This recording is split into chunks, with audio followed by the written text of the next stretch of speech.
Oh yeah, 2009 now. I decided to get the front and back garden covered in pebbles, because since I moved in for nearly twice or three times a week, to be guys knocking at the door to want to mow the garden. Like, my garden isn't even that big, but I'd be obliged to pay them to do it. Like, it wasn't cheap; it would be about €10 a go. But this is nearly every week, so the whole summer, you're spending like 40 or nearly €100. Like, and he wouldn't even do a good job. Like, it'd be only half done. So I said I was getting sick of this. So I said I'm going to get it all put down. I'm going to put a whole lot covered in pebbles, and it'll keep it clean and tidy, and get these guys happy back. So that summer, it must have been June, I decided we're going to get it done. I remember I had money left, had some money saved up to get the job done. It was £1,000. No, it was €1,000 in an envelope in my ma's wardrobe. So I went in to get it, and I found out there was only €350 in it. So I said, what happened to the other €650 that my ma suggested? It was my brother who'd taken it, and it was. He admitted it. He said, I didn't know it was your money, I thought it was ma's. So I said I needed that money. I was going to get the front and back garden done.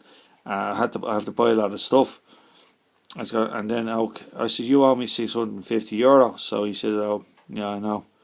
So the only advantage he got out of that was he felt obliged to help me out when I was doing all the work there, and so did my other brother as well. So most of the time, it'd be usually just me and another brother, maybe him and my other brother as well. I mean, we just basically dug up the whole back and front with shovels and pickaxes, like they did for hundreds of that. We know firstly no machinery, just the old fashioned way, and just filling the skip up. Believe me, the amount of stuff we had to dig was unbelievable. Big huge thorny bush. The thorns were like something out of them. A kind of what's one of those films like with some sort of prehistoric monsters. Like, it was a nightmare. There was all sorts of things. Even the front garden was unbelievable. Like, it looked like it was just green, solid clay. So we took that up. Then we found there was some sort of a little red brick wall under it. And that was a nightmare. We basically had to pick up each brick with the shovel, biting. It must have been kind of half cemented.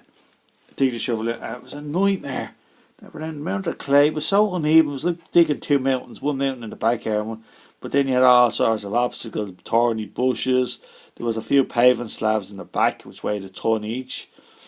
And then you had a kind of little brick wall and all sorts of mad stuff. Eventually, there must have been a few weeks hard work.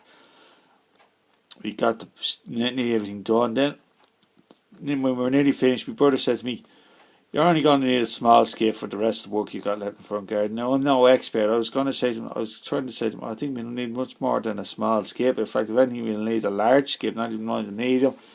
And that's exactly what happened. The small skip was full up. My brother said he'll give us a hand. He had a truck with he used to get along from the job with a crane on it. And one time the crane got kind of jammed, and he started shouting at me, couldn't blame me. I was going to say, look, if you had let me, of course I didn't say it at the time, if I had got the large skip in the first place, I wouldn't have needed you here today to do this job. It jammed, but eventually it got moving again, because he could have got into a lot of trouble. They would have said, what were you doing there in the job? And then he was shouting. After that we calmed down.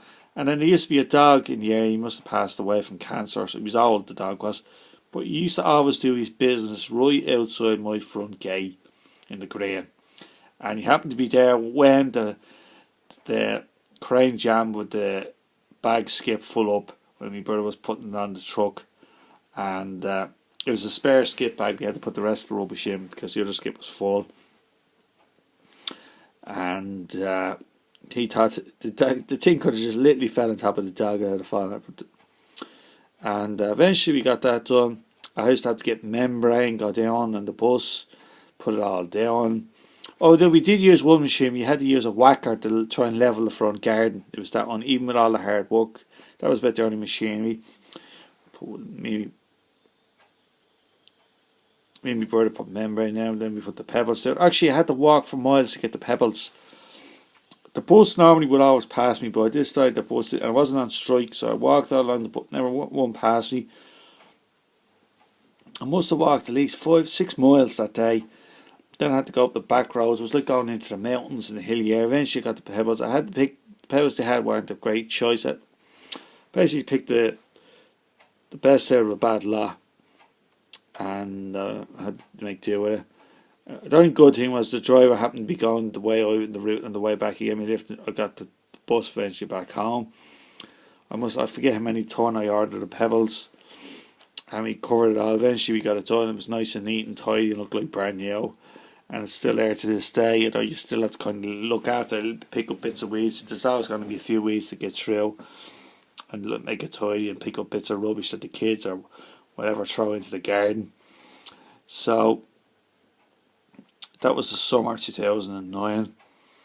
Trying to remember that. Okay, another thing was my doctor, GP, was retiring. He was planning to retire very soon.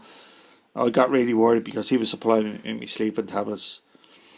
You know, of course, he's not going to work forever. He's going to enjoy his retirement. He's he must have been turning 65 at least at the time. So I knew he was going to have to retire someday. He's hardly going to stay on forever, just for my benefit. But of course, I wish he had it. And I knew, I said, I'm going to be serious. So once he's retired, I'm finished. And that's exactly what happened. So once he retired, I was in serious trouble. I forget, he retired in late 2010 or early 2011. Then things started to go really badly wrong. So the next time I talk to you, I think it's... no, wait there. No, it'll actually be the last concert I ever go to. I think it was December, about a week or so before Christmas. I went to see Paul McCartney for the last time.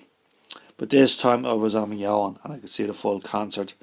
So the next time I talk to you, it's around Christmas 2009. Thanks very much. God bless. Bye.